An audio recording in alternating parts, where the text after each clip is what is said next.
Dobar dan ljudi, evo nas u starom gradu Changzhou, grada u kom živimo i danas pričamo o kineskoj novoj godini. U ovom videu ćemo vas provesti kroz uzbudljive priče o kineskim običajima, kulturi, sličnostima i razlikama u odnosu na naše podljeve, tako da ostanite do kraja kako ne biste propustili ovaj sjajan video koji smo pripremili za vas. Danas je 19. februar, ništa ne radi ovde u Kini, tako da je stari grad pun ljudi, a da bismo počeli priču o običajima, ajde prvo da pokrijemo malo, da ispričam priču o tome šta je kineska nova godina u stvari.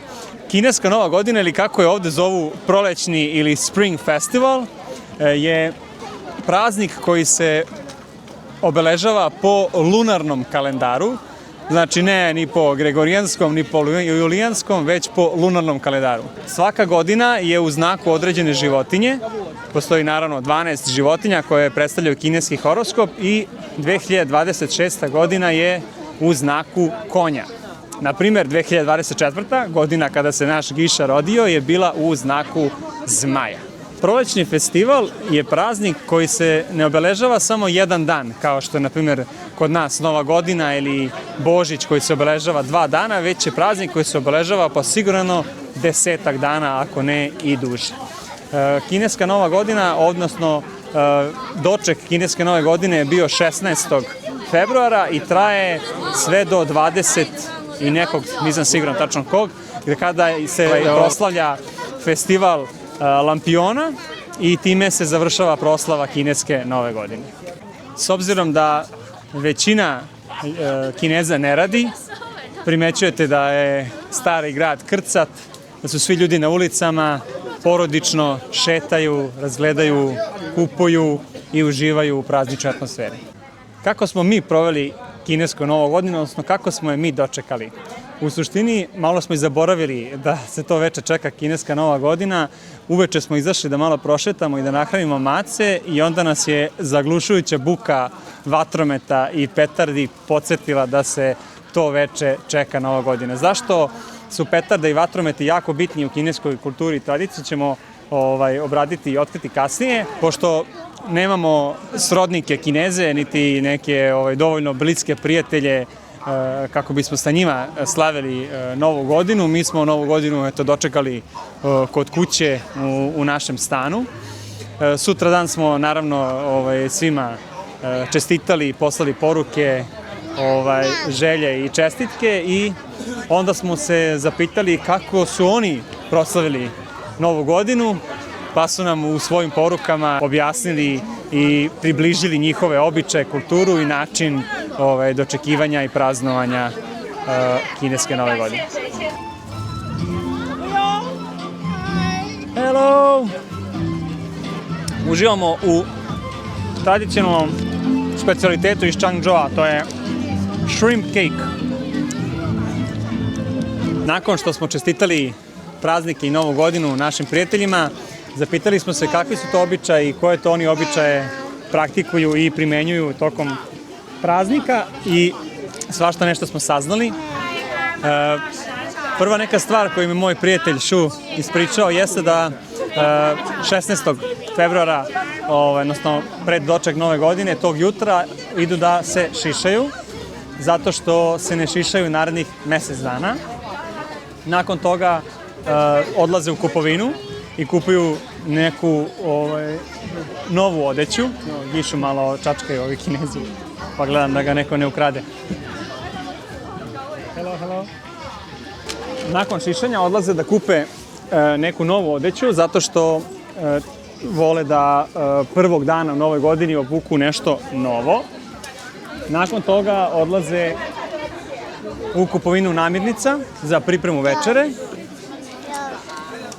kao i kupovinu vatrometa i petardi. Večera ponovnog ujedinjenja. Svi se skupe sa svih raznih mesta, pošto dosta Kineza ne radi u svom rodnom mestu i rodnom gradu, tako da se za Novu godinu svi okupe i zajedno pripremaju večeru. Nakon večere tradicija je da se kod njih gleda gala performans, odnosno gala veče koje se prenosi na nacionalnoj televiziji. Zapanjujući podatak koji sam ja našao je da uživo taj program prati preko 660 miliona gledalaca. To je program koji se redovno prikazuje svake godine već 40 godina i jednostavno je ušao u njihovu tradiciju i kulturu da posle večere svi zajedno sede i gledaju performans. On se sastoji iz raznoraznih tački, pevanja, skečeva, komedija, gluma i tako dalje. Međutim, najpopularnije ove godine je bila kombinacija neke kung fu tačke, mladih momaka iz Shaolina i robota. Stavit ćemo vam ovde da možete da pogledate kako je to izgledalo, a siguran sam da je većina vas i videla, pošto je postalo viralno svuda širom interneta. Naravno, bili su tu i gosti iz inostranstva, neki pevači, stranci, Jackie Chan takođe. Tradicija je takođe da nakon večere najstariji ukućani mlađima, uglavnom neudatim i devojkama i neoženjenim momcima, daju, kako oni to zovu, lucky money ili red envelope. To je novac u tradicionalnim crvenim kovertama koji se daje za sreću. Taj novac oni kada dobiju stavljaju u novu odeću koju su kupili, koju će nositi sutra prvog dana nove godine.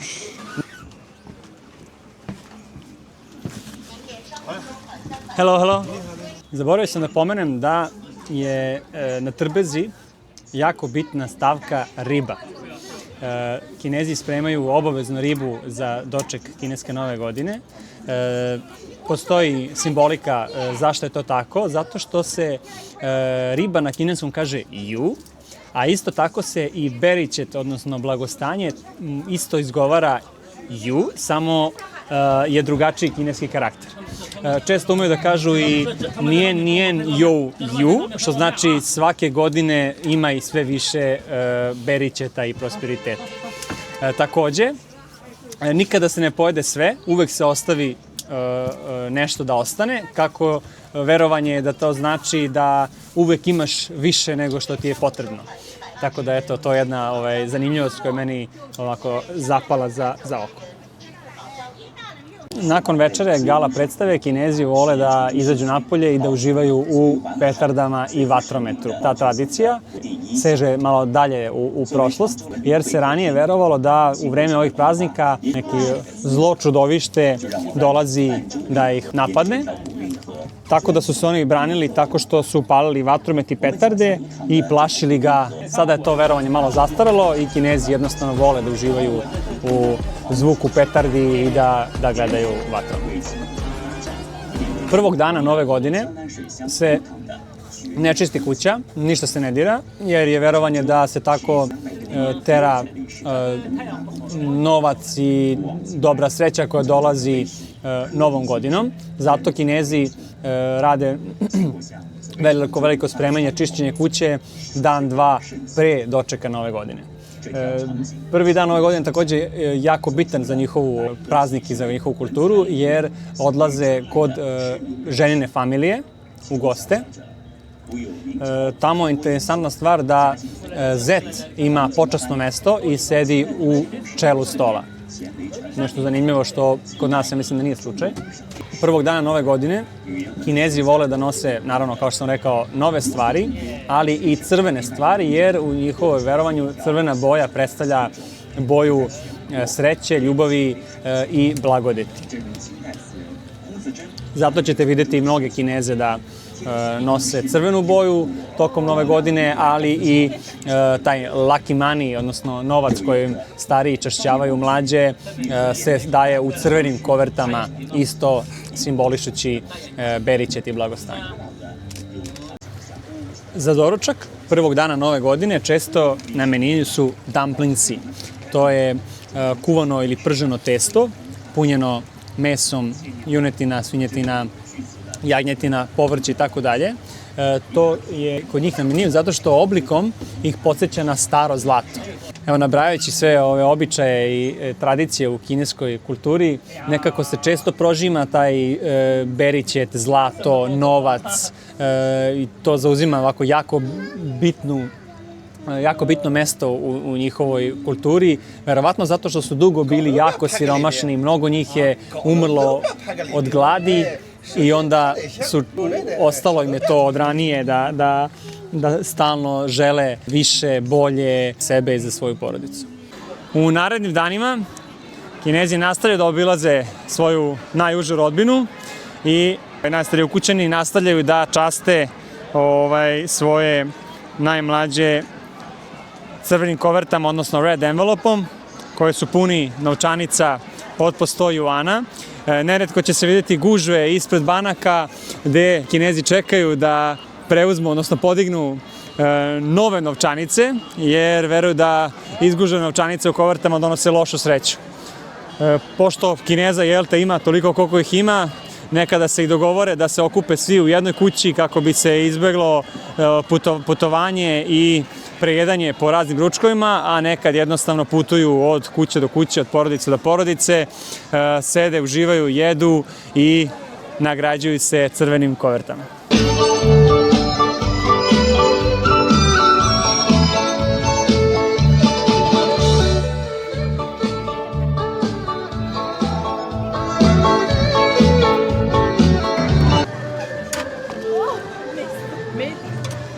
Čuj.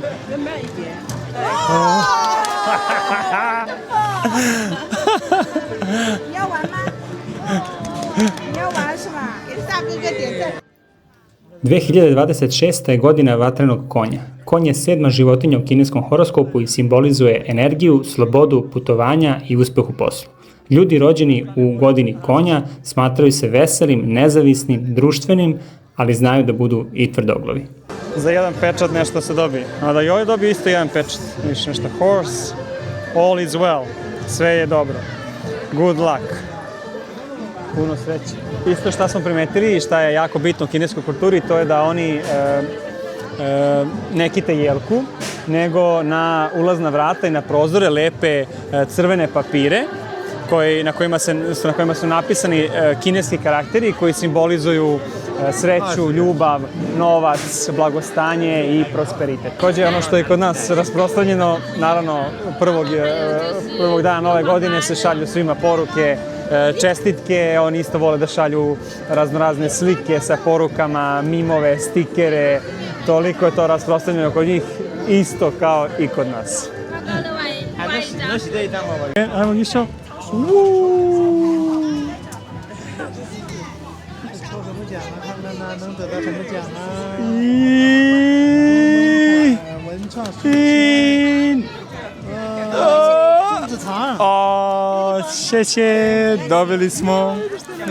Dobili smo ovaj suvenir koji prikazuje ulaznu kapiju od starog grada Changzhou.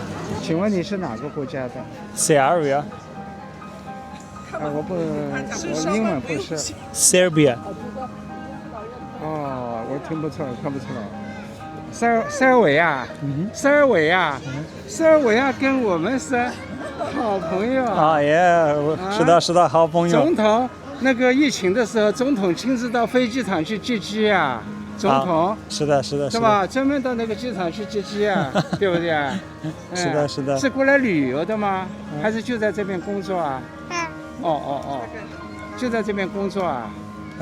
工作，我是篮球教练。篮球啊？篮球教练。篮球，打篮球。是的。啊，我的老婆是体育老师。什么老师？体育老师。体育啊，也是体育老师啊。体育老师。是哪一方面呢？排球还是篮球？排球啊。Yeah. You're a photographer of the volleyball team. 我就是打排球是我赛的排球。哎，对。How do you spend the Spring Festival? 哦，就打排球的，排球。除了走亲戚就是摄影，记录生活。哦。记录生活。Kaže da pored posete svojoj rodbini i prijateljima ima slobodno vreme da fotografiše, pošto je po profesiji fotograf. Je, 是的，是的。大概是吧？6个。7个。 7个。 7个。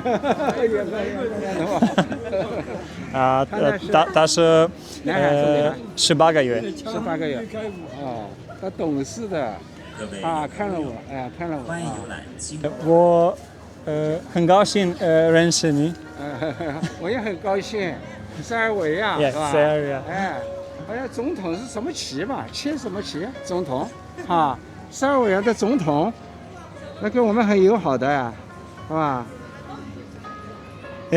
新冠疫情的时候，中国的医疗队去，总统亲自到机场去迎接。是的。前身是南斯拉夫。Yugoslavia，是的，是的，是的。铁托。Tito. That's right. That's right. Tito. Nice to meet you. Bye bye. Kaže da zna da se naša zemlja ranije zvala Jugoslavija i našeg predsjednika bivšeg Tita.